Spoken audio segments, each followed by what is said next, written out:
My name is Marcus Reeves, and I've been sheriff of King County, Washington for 20 years. In that time, I've dealt with everything Seattle and its surroundings can throw at you.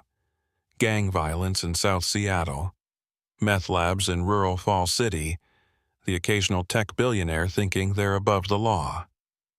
But there's one case I've never officially reported. One stretch of Interstate 90 that doesn't exist in any Department of Transportation database, even though I've personally responded to 47 incidents there.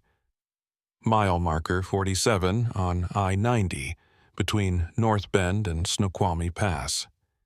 If you're watching this from Seattle, Bellevue, Tacoma, anywhere in the Pacific Northwest, you've probably driven past it 100 times without knowing. Your brain won't let you see it. The state doesn't acknowledge it exists. But every missing person case I've worked in the Cascade Mountains eventually leads back to that same impossible point on the interstate. Let me back up. I need you to understand that I'm not some conspiracy theorist. I spent 10 years with Seattle PD homicide before taking the sheriff position.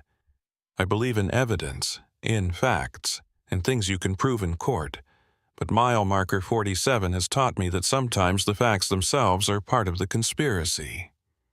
It started in October 2004, my first year as sheriff.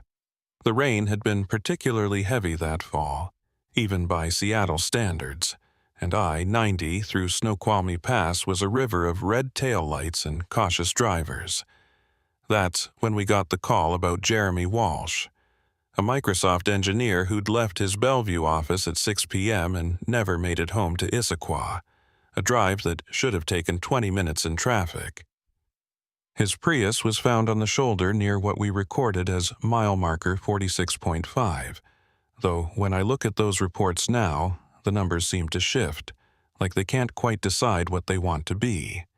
The car was in perfect condition, keys in the ignition, his laptop bag and coffee still warm in the cup holder. The driver's door was open, and Jeremy's cell phone was on the ground beside the car, recording video. What that video showed changed everything I thought I knew about the boundaries of King County. The footage was 18 minutes long. For the first 3 minutes, it showed the interior of Jeremy's car, NPR playing softly, windshield wipers beating their rhythm, the familiar crawl of I-90 traffic. Then, Jeremy's voice. "What the hell?" That wasn't there before. The phone moved as he picked it up, and through the rain-streaked window you could see it. A mile marker that glowed with a soft blue light, the number 47 seeming to pulse like a heartbeat. But it wasn't just the marker. Behind it, where there should have been forest and mountain, there was something else, a gap. Not darkness, not light, but an absence that hurt to look at even through the phone screen. "I'm going to check it out," Jeremy said, and you could hear the confusion in his voice, the compulsion. I need to see." The phone captured him getting out of the car, walking toward the mile marker. The rain didn't seem to touch him once he got within 10 feet of it. The audio became distorted, filled with what sounded like whispers in a language that predated human speech. The video showed Jeremy reaching out to touch the marker, and then nothing. The phone kept recording, but it was just 18 minutes of empty highway, cars passing by as if nothing had happened. Except if you watched carefully, if you knew what to look for, you could see that none of those cars were in the right lanes. They all swerved slightly, unconsciously avoiding something that their conscious minds couldn't perceive. I drove out there myself that night. I found the spot where Jeremy's car had been, found his phone still recording, though the battery should have died hours ago, but there was no mile marker 47. I checked the official DOT records. I-90 goes from mile marker 46 to 48, skipping 47 entirely. It had always been that way, according to the documentation, but I knew what I'd seen on that video. And when I stood in that spot in the rain, I could feel it. A wrongness in the air. A place where reality had been edited, but the seams still showed. Over the next few months, I started piecing together a pattern. Every few weeks, someone would go missing on that stretch of I-90. Different times of day, different weather conditions, but always at the same spot. The cases would be filed under different mile markers, 46.5, 47.8, between 46 and 48, but I knew they were all the same location. The victims had no connection to each other. Different ages, races, professions. The only thing they had in common was that they were all alone when they disappeared, and they all had some form of recording device that captured their last moments. Dashboard cameras, cell phones, even one guy with an old camcorder who'd been filming his drive through the mountains. Each recording showed the same thing. Mile marker 47 appearing where it shouldn't exist, that terrible gap in reality behind it, and the irresistible compulsion to investigate. I started keeping unofficial records, maintaining them at home rather than at the station. I mapped out the disappearances, tried to find patterns. They weren't random. They followed a schedule that took me months to decode, every 13 days, shifting by exactly 47 minutes each time. Someone with a mathematical mind might have seen it sooner, but once I recognized it, I could predict when the next disappearance would occur. February 15th, 2005, 3:47 a.m. I positioned myself at mile marker 46, watching the empty stretch of highway where 47 should be. I'd told my deputies I was running a speed trap, but really I was waiting to see if my calculations were correct. At exactly 3:47, reality shifted. It's hard to describe if you haven't seen it. One moment, there was just wet asphalt and guardrail. The next, mile marker 47 was there, as if it had always been there. But it wasn't just a sign, it was a doorway, a threshold between our world and somewhere else. Through that gap behind it, I could see movement, shapes that shouldn't exist, architectures that violated three-dimensional space, and in the distance something massive and breathing. A car was approaching, a Honda Civic with a young woman behind the wheel, probably coming back from a late shift at one of the hospitals. I watched her brake lights flare as she saw the marker, watched her pull over. I ran toward her car, shouting for her to stop, to drive away, but she couldn't hear me. Or maybe she could, but the pull of the marker was stronger. She got out of her car and began walking toward it, her movements dreamlike, hypnotized. I grabbed her arm just as she was reaching for the marker. The moment I touched her, I felt it, the pull. It wasn't physical, it was deeper than that. A summons that spoke to some primitive part of the brain that remembered when humans weren't the apex predators, when we hid from things in the dark. The marker wanted us, both of us. It whispered promises in that pre-language, showing visions of what lay beyond, a city that existed in 13 dimensions simultaneously, where the disappeared weren't dead, but transformed, elevated, made part of something greater than individual existence. I pulled her back, both of us falling onto the wet asphalt. The moment we hit the ground, the marker vanished. The gap sealed.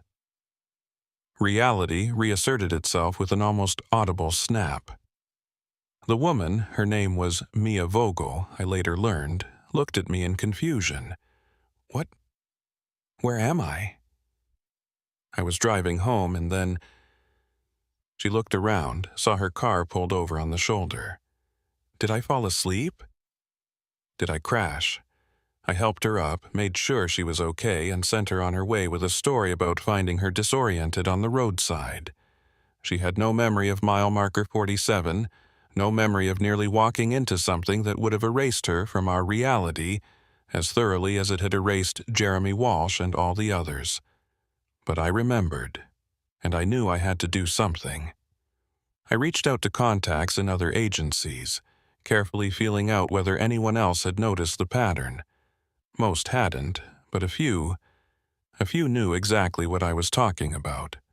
There was a state patrol sergeant who'd been tracking similar disappearances, a park service ranger who'd found abandoned cars in places that shouldn't exist, a tribal police chief from the Snoqualmie tribe who told me their oral histories spoke of the hungry road that had swallowed travelers long before I-90 was ever built. We formed an unofficial task force, sharing information outside official channels. We discovered that mile marker 47 wasn't unique. There were similar spots throughout Washington state, places where reality was thin, where things from outside could push through if the conditions were right. Highway 2 near Stevens Pass had a stretch where mile marker 666 appeared during winter solstices. The highway only goes to marker 328. Route 101 on the Olympic Peninsula had a marker that showed infinity instead of a number. State Route 20 through the North Cascades had an entire phantom rest stop that appeared during new moons, complete with vending machines that dispensed products from companies that never existed. But mile marker 47 was the most active, the most hungry. The tribal police chief, Robert Tahoma, shared something his grandmother had told him. The mountains were here before us, and they'll be here after. But there are things in the mountains that were here before the mountains themselves, things that exist in the spaces between spaces. The roads we build sometimes cut through their territory and they don't like visitors, but they love collectors. I didn't understand what he meant by collectors until March 2005, when everything escalated. I'd been monitoring mile marker 47's appearance schedule religiously, warning people away when I could, making up traffic delays or road hazards to keep drivers from that stretch during the danger windows. But on March 21st, something different happened. Jeremy Walsh came back. I was parked at my usual observation spot when a figure walked out of the empty air where mile marker 47 sometimes appeared. It was Jeremy, but also not Jeremy. He wore the same clothes he'd disappeared in 5 months earlier, but they looked new, untouched by weather or time. His skin had a translucent quality, like looking at someone through frosted glass. And his eyes reflected depths that human eyes shouldn't contain. He walked to the spot where his Prius had been abandoned and stood there, looking at the empty shoulder. Then he turned and looked directly at me, though I was parked 100 yards away in the dark. "Sheriff Reeves," he said, and I heard his voice clearly despite the distance. "We need to talk." I got out of my cruiser and walked toward him, my hand on my service weapon, though I knew it would be useless against whatever he'd become. "Jeremy, is that really you?" He smiled, and for a moment he looked entirely human. "I'm what's left of Jeremy Walsh. I'm also more than Jeremy Walsh ever was. Mile marker 47 isn't a trap, Sheriff. It's a recruitment center. Recruitment for what? For the maintenance crew of reality itself. The disappeared don't die.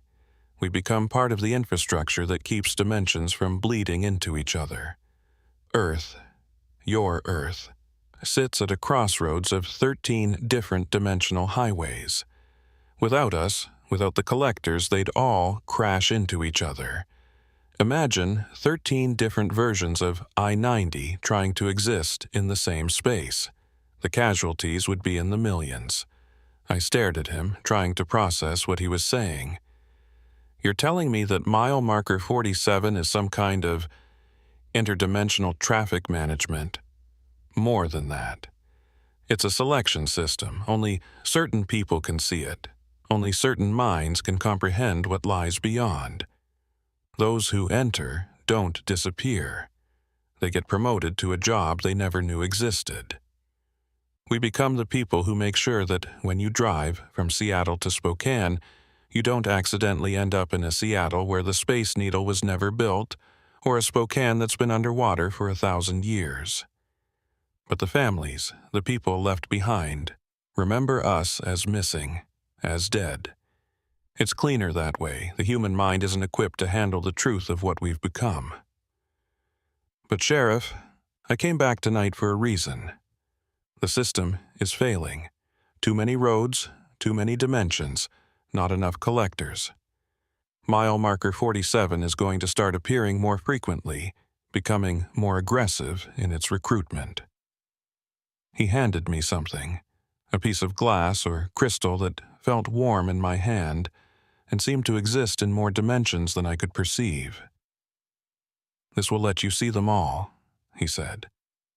"All the missing markers, all the hidden exits. You can't stop the recruitment, but you can help people prepare. Some will be chosen. Make sure they're the right ones." Then he walked back into the empty air and vanished. The crystal in my hand pulsed once and went dark. When I held it up to my eye and looked at I-90, I saw the truth. Mile marker 47 was there, had always been there, existing in a state of quantum superposition, both present and absent simultaneously. But it wasn't alone. There were dozens of phantom markers, each one a doorway to something else, each one waiting for the right traveler at the right moment. The crystal Jeremy Walsh gave me changed everything. When I looked through it at any highway in Washington state, I saw the truth, a network of interdimensional intersections that made our road system look like a child's drawing overlaid on a cosmic blueprint. Mile markers that shouldn't exist, off-ramps to nowhere, rest stops that serviced travelers from realities we couldn't imagine. But seeing them came with a price. The more I used the crystal, the more I could see even without it. By April 2005, I was living in two worlds simultaneously. The normal one, where I was Sheriff Marcus Reeves, and the real one, where I could see the infrastructure of reality itself. My deputies started noticing. I'd call in traffic warnings for hazards they couldn't see, redirect patrols away from areas that looked empty to them, but were teeming with interdimensional activity to me. They thought I was losing it. Maybe I was. The breaking point came on April 23rd when Deputy Lisa Hoffman called me at 2 a.m. "Sheriff, we have a situation. There's been a pileup on I-90 near North Bend. But Marcus, it's weird. The cars are crashed, but there are no drivers. 7 vehicles, all empty, all with their engines still running." I knew before I even arrived what had happened. Mile marker 47 had manifested during rush hour. The scene was surreal. 7 cars in various states of collision, arranged in a perfect circle around a point on the highway that my deputies insisted was empty. But through the crystal, I could see it. Mile marker 47 standing tall and impossible, and behind it, that gap in reality. But this time, the gap was wider. I could see through to the other side more clearly. There was a city there, if you could call it a city. Structures that existed in mathematical dimensions rather than physical ones, inhabited by beings that were partially human, partially something else. And among them I recognized faces that disappeared, all 47 people who'd vanished at mile marker 47 over the past 6 months. They weren't prisoners, they were working, maintaining vast machines that looked like they were made of crystallized space-time, monitoring screens that showed millions of parallel versions of I-90, making minute adjustments to keep them from interfering with each other. "Sheriff?" Lisa's voice snapped me back. "What do you want us to do?" "Secure the scene," I said, pocketing the crystal. "And nobody goes near the center of that circle." We managed to tow the vehicles away, filed reports about a mass hallucination event caused by atmospheric conditions, the kind of bureaucratic nonsense that lets people sleep at night. But I knew this was escalating. That night, I did something I'd been avoiding. I drove to the Snoqualmie Reservation and met with Robert Tahoma, the tribal police chief who'd spoken of the Hungry Road. "You've seen it, haven't you?" he said when I walked into his office. "The true shape of things." I showed him the crystal. His eyes widened with recognition. "My grandmother had one of those," he said quietly. "She was what we called a road keeper, someone who could see the paths between worlds. She said the first interstate highways weren't built by engineers. They were traced along ancient routes that already existed, paths that the indigenous peoples knew to avoid or approach with caution." "Why didn't anyone say anything when they built I-90? Robert laughed bitterly. "You think they'd have listened? Excuse me, federal government, but your highway plans intersect with 13-dimensional barriers and at least 3 appetite entities. They'd have built it anyway and just institutionalized anyone who complained."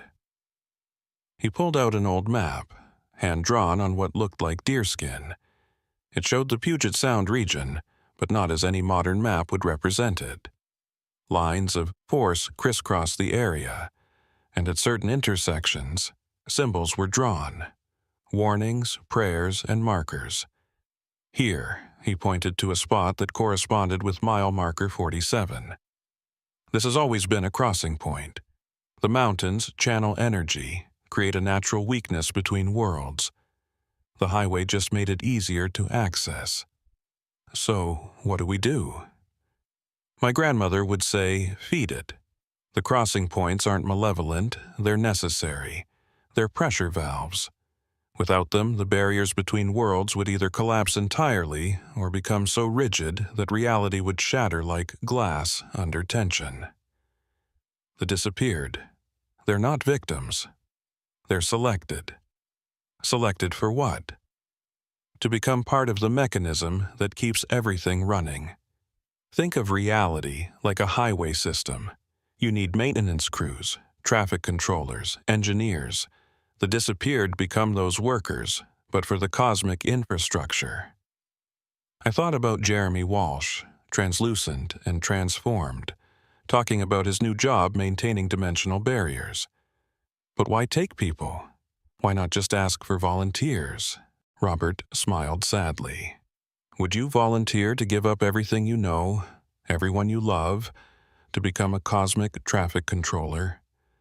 The crossing points select people who are already partially disconnected. Those who drive alone at night, who are between places in their lives who won't be immediately missed, or whose absence won't cause reality ripples. That's horrible. That's survival. Not just ours. Every version of Earth that exists along this dimensional highway. Over the next few weeks, I struggled with this knowledge. I continued my patrols, continued trying to warn people away from mile marker 47 during its manifestation windows, but I also started researching the disappeared more carefully. Jeremy Walsh, no family, few friends, worked remotely. Mia Martinez, recently divorced, estranged from relatives, night shift nurse. David Kim, graduate student, living alone. Thesis advisor on sabbatical.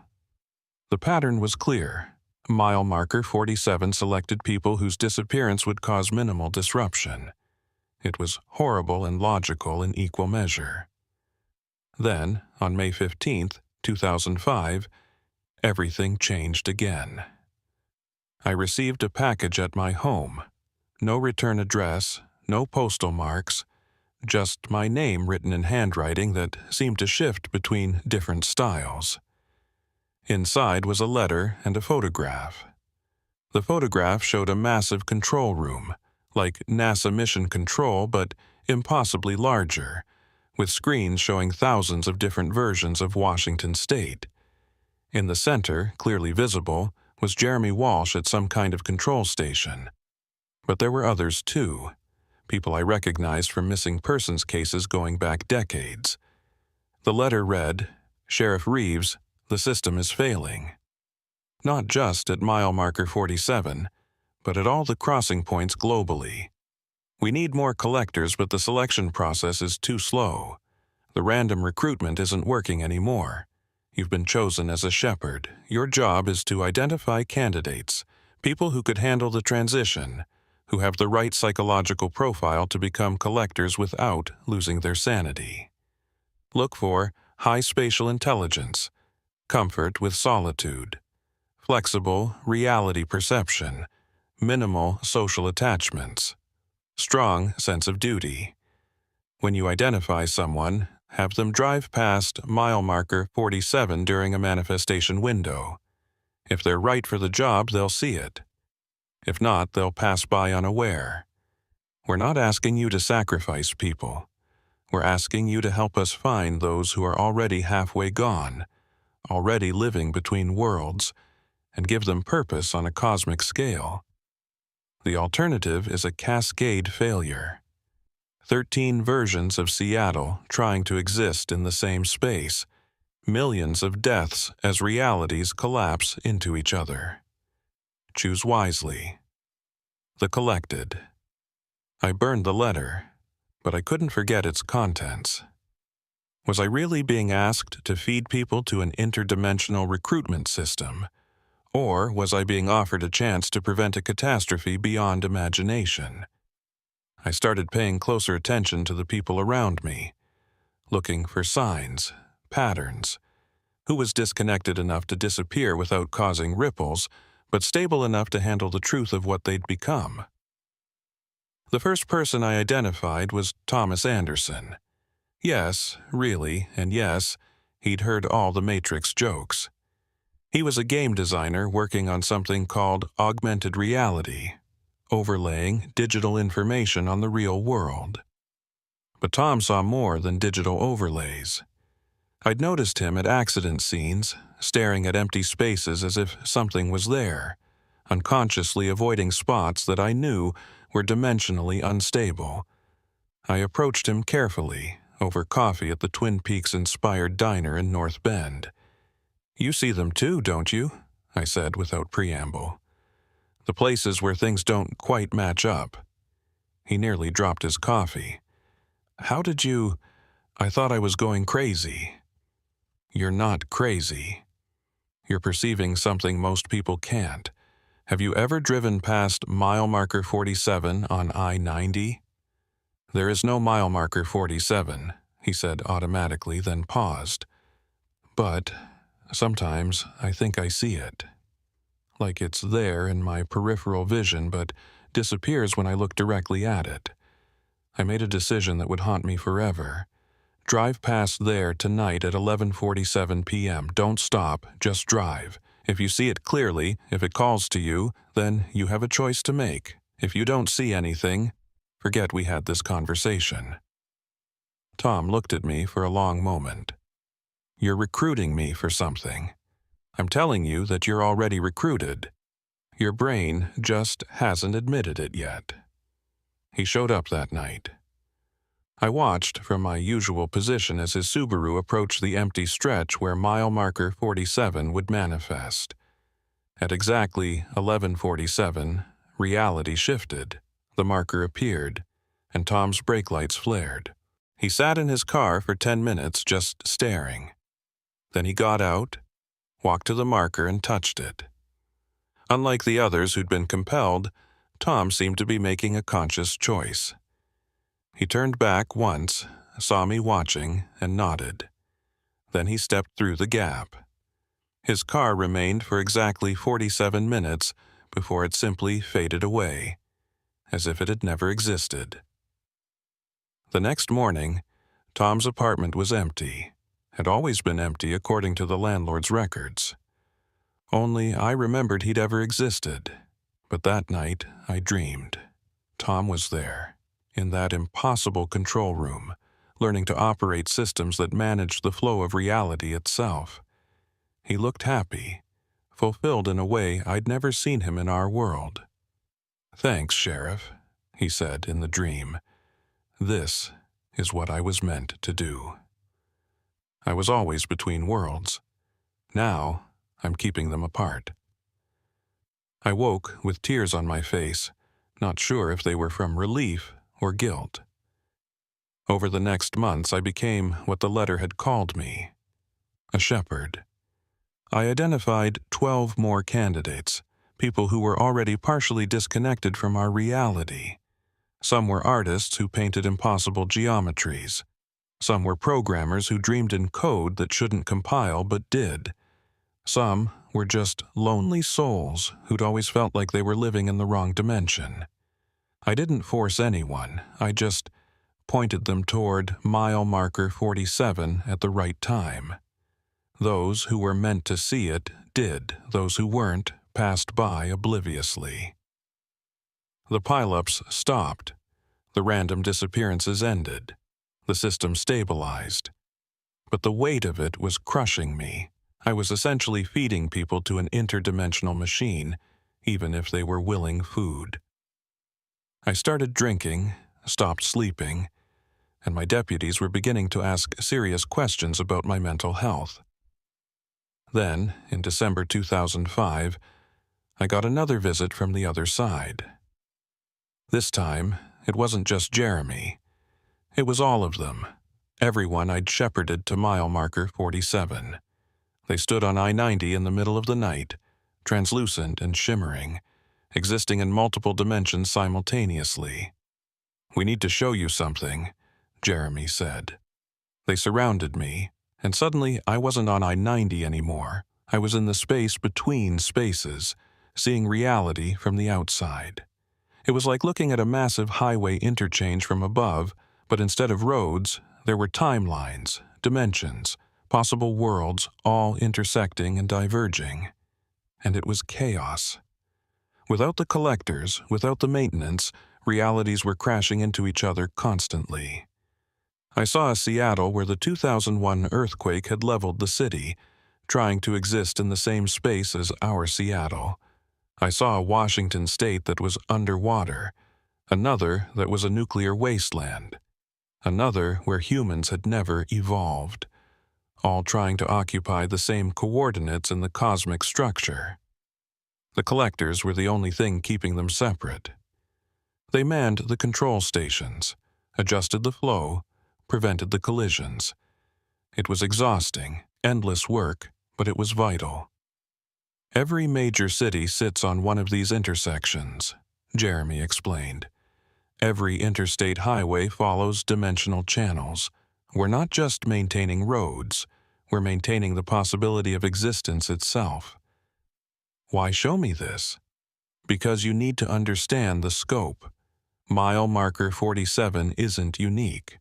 There are thousands of these recruitment points globally, but the Seattle intersection is one of the most complex, one of the most dangerous. We need the best minds here, the most adaptable consciousness. You're our recruiter, but you're also more than that. What do you mean? They all looked at each other, communicating in ways that transcended speech. "You're halfway there yourself, Sheriff," Mia Martinez said.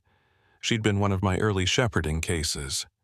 "Every time you look through that crystal, every time you see both worlds, you're becoming more like us. Eventually, you'll have to choose, stay in one reality or help maintain all of them." The revelation that I was transforming hit me like a physical blow. When they returned me to I-90, I sat in my patrol car shaking, staring at my hands. They looked normal, but when I held up the crystal I could see through them to the quantum foam beneath. See the probability streams that made up what I called myself. I was becoming one of them. A collector. And I hadn't even passed through mile marker 47. The next morning, I tried to resign. Walked into the county commissioner's office with my badge and gun, ready to end this before I lost whatever humanity I had left. But Commissioner Janet Hyde looked at me with eyes that reflected too much understanding.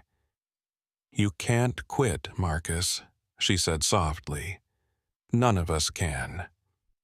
You know," she pulled out a crystal identical to mine. "I've been managing the county's relationship with the crossing point since 1987. My predecessor left me a letter explaining everything, just as I'll leave one for mine. King County doesn't just maintain roads and law enforcement, Sheriff. We maintain reality itself for 2.3 million people. How many know? Officially, none. Unofficially, about 30 people across various agencies. We call ourselves the Infrastructure Committee. Very boring name, very important job. She showed me records going back to the 1960s. Every major highway project had been designed not just for traffic flow, but to channel and control dimensional pressures. The I-90 expansion in the 90s wasn't about capacity. It was about reinforcing barriers between worlds. The light rail system currently under construction, its real purpose was to create a stabilization network that would prevent reality cascades in the urban core. Mile marker 47 is just the most visible symptom, Janet explained. The entire Puget Sound region sits on a dimensional fault line. Boeing doesn't just build airplanes here by accident. The aerospace industry was positioned here because the dimensional instability makes certain calculations and manufacturing processes possible that wouldn't work elsewhere. And Microsoft? Amazon? Ever wonder why Seattle became such a tech hub? The human mind works differently here, processes information in ways that shouldn't be possible. The proximity to dimensional intersections enhances certain types of thinking. Your Bill Gates, your Jeff Bezos, they're not geniuses. They're just people whose brains adapted to the background radiation of multiple realities. It was too much. Every aspect of my life, my city, had been shaped by forces I'd never known existed. But Janet wasn't done. We have a problem, Marcus. The system is accelerating. The collectors can't keep up with the increasing traffic between dimensions. We need more recruits, but we also need something else. We need an anchor. An anchor? Someone who exists partially in both states, human enough to understand our world, transformed enough to interact with theirs. A bridge between the collectors and the collected. The indigenous peoples had them, called them different names. The Snoqualmie called them the Bridgewalkers. But we haven't had one since 1962. What happened in 1962? Mount Rainier. You know the official story, a small eruption, some ashfall, no big deal. The real story? A dimensional cascade that almost merged 17 versions of Seattle. The Bridgewalker at the time, a man named Harold Crest, sacrificed himself to seal the rift. He became part of Mount Rainier itself, a permanent anchor point. But anchors don't last forever. Harold is failing. She pulled out a file, thick with documents and photographs. One showed Mount Rainier, but through what must have been a special lens. The mountain was covered in a web of light, all emanating from a single point near the summit. At that point, barely visible, was the outline of a human figure. That's Harold. He's been holding the Seattle Dimensional Matrix stable for 43 years, but he's fragmenting. When he fails, and he will fail soon, we'll need a replacement. I knew where this was going. You want me to replace him. Not want, need. You're already partially transformed. You understand both worlds, and most importantly, you've shown you can make the hard choices. The shepherding program you've been running? That wasn't your idea. The collectors planted it in your mind because they recognized you as a potential anchor. So I don't have a choice. You always have a choice. You can walk away, let someone else handle this. But Marcus, in the 6 months you've been shepherding, you've prevented 47 random disappearances. The people you've guided to mile marker 47 went willingly, prepared, understanding their purpose. That's 47 families who got closure instead of mystery. 47 transitions that strengthened rather than destabilized our reality. I left her office with the weight of worlds on my shoulders. That night, I drove up to Crystal Mountain, where you can see Rainier clearly. Through the crystal, I could see Harold Crest spread throughout the mountain like a nervous system made of light, holding reality together through sheer will, and he could see me. Finally, his voice echoed in my mind. My replacement arrives. I haven't agreed to anything. Haven't you? Every person you've shepherded, every reality break you've prevented, you've been training for this. You think the crystal just lets you see? It's been changing you, preparing you. You're already more anchor than human. He showed me what he saw. Thousands of dimensional threads converging on Seattle, each one a possible reality trying to assert itself. His consciousness was the only thing keeping them from tangling, from creating a knot that would destroy every version of the Pacific Northwest. I'm tired, Marcus. 43 years of holding the line, but I can't let go until someone takes my place, and it has to be soon. The dimensional pressure is building. There's something coming, something that will test every barrier we have. What's coming? December 21st, 2005, the winter solstice. But more than that, it's a dimensional alignment that happens once every 2,847 years.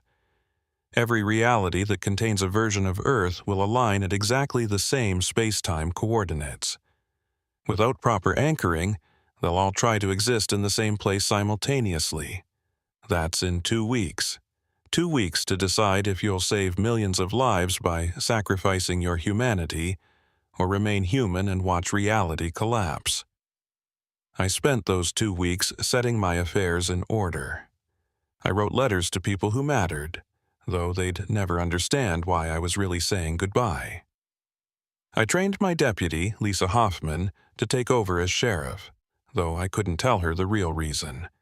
I also spent time with the Infrastructure Committee, learning the true history of Seattle. The Great Seattle Fire of 1889 wasn't about wooden buildings. It was about burning out a dimensional infestation. The 1949 earthquake was actually a controlled demolition of reality barriers that had become too rigid. The 1962 World's Fair and the Space Needle weren't about showcasing the future. They were about creating a massive anchor point in the heart of the city, a stabilization node that still functions today. Every piece of Seattle's history had been shaped by the need to manage our position on the dimensional crossroads. On December 19th, 2 days before the alignment, I met with Robert Tahoma one last time. He performed a ceremony, something his ancestors had done for bridgewalkers throughout history. He painted symbols on my skin with a mixture that seemed to exist in multiple states simultaneously: solid, liquid, gas, and something else. These will help you maintain your identity, he said. The danger isn't death, it's dissolution. Becoming so spread out across dimensions that you forget you were ever a single person. The symbols will remind your consciousness to cohere. That night, the collectors came to me in a dream that wasn't a dream. All of them, everyone I'd shepherded, everyone who'd passed through mile marker 47 in the last 50 years. They stood in a vast circle, and in the center was a chair made of crystallized space-time. "It's time," Jeremy Walsh said. "The anchor point is prepared. Harold is ready to let go. Are you ready to take his place?" I wanted to say no. Every human instinct screamed against it. But then I saw them, millions of possible futures spreading out from this moment. In the ones where I walked away, Seattle ceased to exist in every timeline simultaneously. In the ones where I accepted, the city survived, evolved, became something greater. What exactly happens to me? You become the focal point for the entire Pacific Northwest dimensional matrix. Your consciousness expands to monitor and maintain thousands of reality streams simultaneously. Your physical form becomes distributed through the anchor points: Mount Rainier, the Space Needle, mile marker 47, and 17 other locations. You'll still be you, but you'll also be more than you. Will I be alone? Never. You'll be connected to every anchor globally, every collector in the system. You'll be part of the greatest consciousness network in the known multiverse. And sometimes, on quiet nights, you'll be able to manifest physically, to walk among humans, to remember what it was like to be singular. I made my decision. On December 20th, I drove to mile marker 47 one last time, but I didn't wait for it to manifest. I could see it now constantly, existing in all states simultaneously. The gap behind it was no longer terrifying. It was familiar, almost welcoming. My deputies were handling a multi-car pileup a few miles away, carefully orchestrated by the infrastructure committee to keep them busy. I was alone on the highway, standing before the marker that had defined the last year of my life. I reached out and touched it. The transformation wasn't painful, it was overwhelming.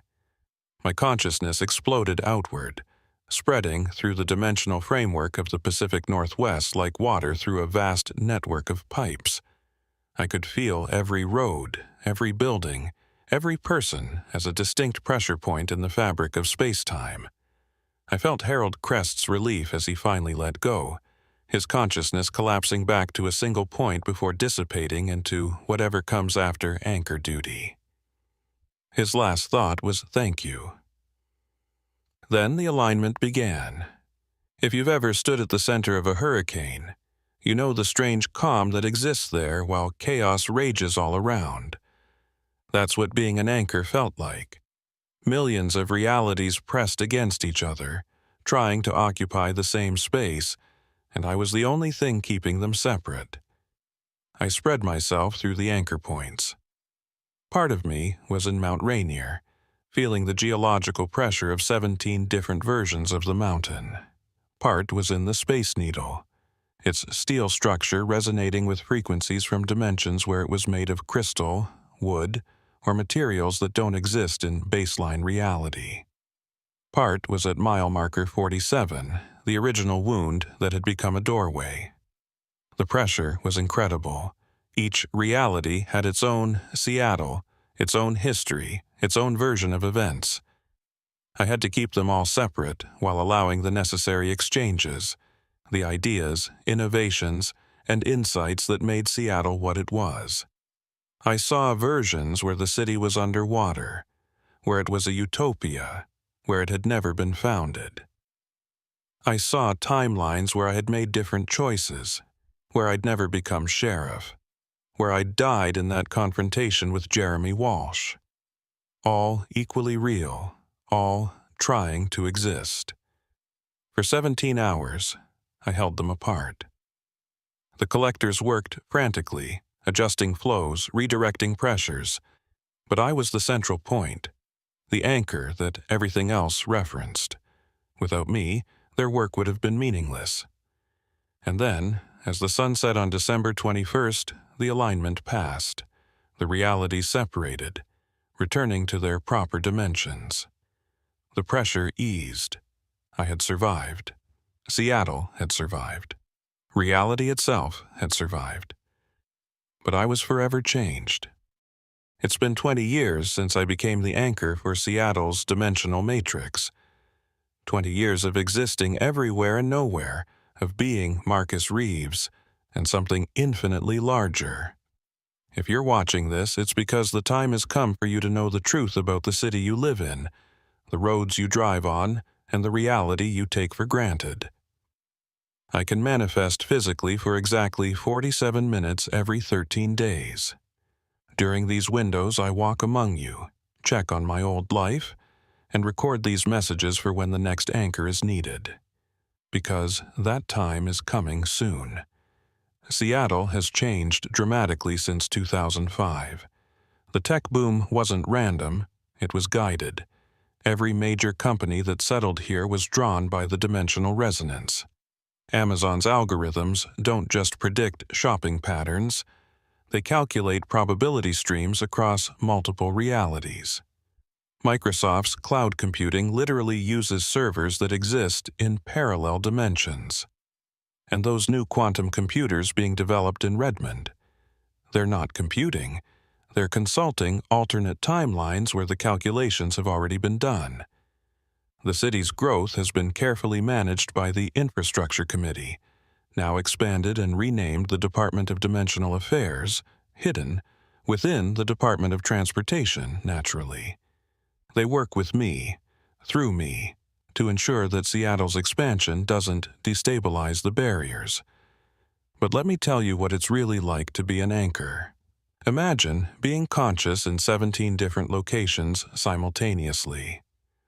Right now, part of me is in Mount Rainier, feeling the pressure of tectonic plates that exist in dimensions where the ring of fire is active, dormant, or never formed. Another part is in the Space Needle, where I can see every tourist, every local, every possible future spreading out from their presence at that landmark. Part of me flows through I-90, I-5, 99, feeling every car, every driver, every journey as a thread in the cosmic tapestry. And mile marker 47? It's still there, still recruiting, but now it's under my direct control. I choose who sees it, who gets the opportunity to become a collector. The random disappearances have ended completely. Every recruitment is voluntary, informed, purposeful. The collectors and I work in harmony now. Jeremy Walsh has become something like my lieutenant, managing the day-to-day operations of keeping realities separate. Mia Martinez handles the medical emergencies. Yes, dimensional medicine is a thing, treating conditions that arise when people are exposed to multiple realities. Tom Anderson programs the reality subroutines that keep our dimensions stable. They're not human anymore, but they're not lost either. They're evolved, transformed into something necessary for the survival of millions. Through my expanded consciousness, I've learned the true history of Earth's dimensional status. We're not unique. Every planet with conscious life eventually discovers it sits at the intersection of multiple realities. It's a phase of evolution, like developing language or discovering fire. The challenge is surviving the discovery. Some planets don't make it. They either isolate themselves completely, cutting off all dimensional flow and eventually stagnating into extinction, or they open themselves too much and get overwhelmed by the infinite possibilities, losing their core identity in the cosmic noise. Earth is trying for a third path: managed integration. We acknowledge the other realities, we exchange information and resources, but we maintain our distinct identity. It's like being part of a cosmic internet where each reality is a separate network, connected but autonomous. Seattle has become the primary hub for this integration in North America. The Space Needle isn't just a tourist attraction, it's a transmission tower, sending and receiving signals across dimensional barriers. The new light rail system that now extends from Everett to Tacoma? Its real purpose is to create a stabilization grid that prevents reality earthquakes. Oh yes, those are real. When dimensions rub against each other too roughly, it creates tremors that manifest as everything from actual earthquakes to mass hallucination events. The windstorm of 2006? That was actually a dimensional shear that I barely managed to contain. The atmospheric river events we've been having. Those are literally rivers of possibility flowing from dimension to dimension. But it's not all cosmic crisis management. There's beauty in this role too. I see every possible Seattle simultaneously. I see the version where the Sonics never left, where the kingdom still stands, where the waterfront was never developed. I see Seattles that are underwater, underground, or floating in the clouds. Each one is real. Each one has millions of people living their lives, unaware of the others. Sometimes, beneficial traits leak through. That's why Seattle has such a vibrant music scene. We're unconsciously influenced by dimensions where different musical evolution occurred. Our coffee culture? We're tasting echoes of realities where coffee evolved differently, creating flavor profiles that shouldn't exist in our baseline dimension. The Seattle freeze, that social phenomenon where locals are polite but distant, that's actually a psychological defense mechanism. People who live near dimensional intersections unconsciously maintain emotional barriers to prevent their consciousness from spreading across realities. It's not unfriendliness. It's existential self-preservation. But now I need to talk about why I'm recording this message. why the time has come for revelation. The system is evolving. For the past century, the dimensional management has been hidden, secret, known only to a select few. But that's changing. The barriers between realities aren't weakening. They're becoming more permeable, not breaking down, but allowing for more conscious interaction. In the next 5 years, Seattle will experience what we call a consciousness cascade. The general population will become aware of the dimensional nature of reality. It won't happen all at once. That would cause mass panic and psychological breakdown. Instead, it will be gradual. People will start having dreams of alternate lives. They'll experience déjà vu that isn't memory, but dimension bleed. They'll begin to see the phantom mile markers, the roads that exist in superposition. The Infrastructure Committee has been preparing. The new mental health initiatives the city has been promoting. They're actually training programs for dimensional awareness. The earthquake preparedness drills, they're teaching people how to respond to reality shifts. The push for sustainable living? It's about reducing the resource drain that comes from existing in multiple dimensions simultaneously. But most importantly, we need a new anchor. My time is limited. Being an anchor isn't sustainable indefinitely. The human consciousness, even transformed as mine is, can only stretch so far for so long before it begins to fragment. Harold Crest lasted 43 years. I've managed 20, but I'm approaching my limit. I can feel myself spreading too thin, forgetting which thoughts are mine and which belong to the versions of me in other dimensions. The next anchor has already been chosen, though they don't know it yet. They're out there right now, probably living a normal life. Maybe occasionally wondering why reality feels thin sometimes, why they see things others don't. They'll be drawn to mile marker 47 soon. When they are, they'll find this message, these recordings, this truth. If that's you, if you're watching this because something called you to that impossible mile marker, then know this: you're not crazy.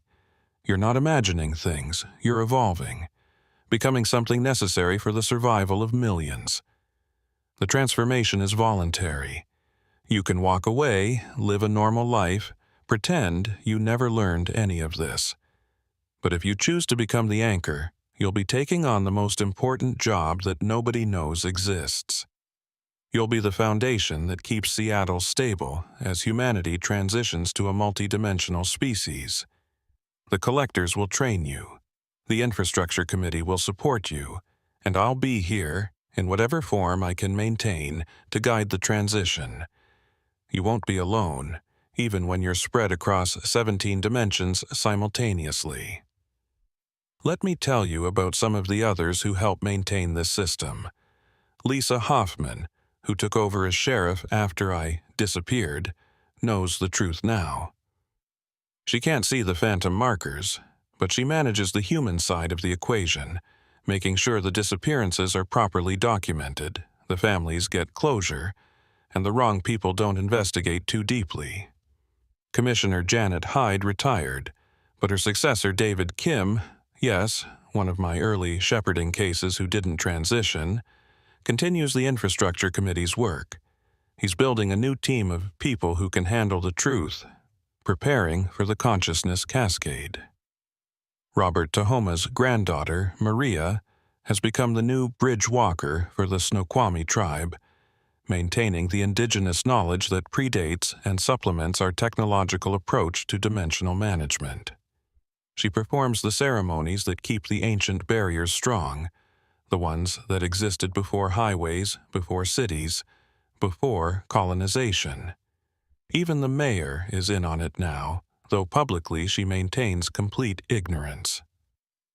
The city's new Vision 2030 plan, it's actually a roadmap for dimensional integration, disguised as urban planning. But the real heroes are the collectors, those who gave up their humanity to become the maintenance crew of reality.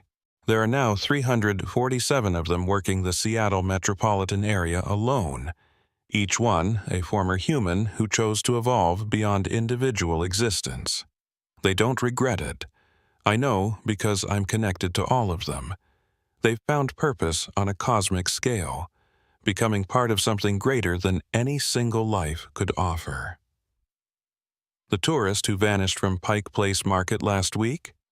She's now managing the dimensional flow through the waterfront, preventing the fish-throwing tradition from accidentally opening a portal to dimensions where seafood evolved sentience. The Microsoft engineer who disappeared on the 520 bridge? He's coding reality patches that prevent the floating bridge from existing in multiple states simultaneously. The barista who went missing from that Capitol Hill coffee shop. She's harmonizing the dimensional resonances that make Seattle's coffee culture possible. Each one chose this. Each one saw mile marker 47 or one of its sister markers, felt the call, and answered. They're not dead, not lost. They're transformed, essential, eternal in their own way. As for me, I exist now as something between human and infrastructure. I am Marcus Reeves, but I'm also the consciousness that flows through every road in King County. I feel every commute, every journey, every trip as a personal experience. When you drive I-90 through Snoqualmie Pass, you're driving through me. When you take the ferry across Puget Sound, you're sailing through my awareness. When you stand atop the Space Needle, you're standing within my expanded consciousness. It's not godhood, it's servitude on a cosmic scale. I don't control anything. I simply maintain, preserve, protect. I keep the dimensions from colliding, the realities from merging, the possible from overwhelming the actual. But my time is ending. The signs are clear. I'm starting to forget which reality is prime, which Seattle is real. Yesterday, or was it 13 years ago, I manifested physically and couldn't remember if the Sonics had left or stayed, if the viaduct had been torn down or was still standing. These aren't memory lapses. They're dimensional bleeds, signs that my consciousness is spreading too thin. So this message is my legacy, my warning, my invitation. Seattle needs a new anchor, someone who can see the impossible, accept the incredible, and sacrifice the personal for the universal. The next time you drive I-90, pay attention around North Bend. If you see a mile marker that shouldn't exist, if you feel a pull towards something that seems impossible, don't ignore it. That's reality itself calling out for a new guardian. And if you answer that call, if you become the next anchor, know that you'll be joining a tradition that goes back to before Seattle existed, before Washington was a state, before humans understood what dimensions were. The indigenous peoples knew. They had anchors, though they called them by different names. This land has always been a crossroads, has always needed guardians. The mountain is calling. The city is waiting. The dimensions are pressing against each other, seeking balance, seeking an anchor. Mile marker 47 is there, has always been there, will always be there. It's not a trap or a curse. It's an invitation to become part of the most important job that nobody knows exists. The roads we travel aren't just asphalt and concrete. They're the nervous system of reality itself, and they need someone to keep the signals flowing, to prevent the cosmic traffic jams that would destroy everything we know. I was Sheriff Marcus Reeves. I am the Seattle anchor. Soon, I'll be something else. Dispersed consciousness, quantum memory, echoes in the dimensional framework. But the work will continue. It has to. Because without anchors, without collectors, without the invisible infrastructure we maintain, Seattle, and every city at a dimensional crossroads, would collapse into impossibility. The next time you're stuck in traffic on I-90, remember, you're not just waiting for cars to move. You're paused at an intersection between worlds, held safely in place by those who gave up everything to keep reality stable. Drive safely. Pay attention to the impossible. And if you see mile marker 47, know that it sees you too. Some roads lead home, others lead beyond. Choose wisely.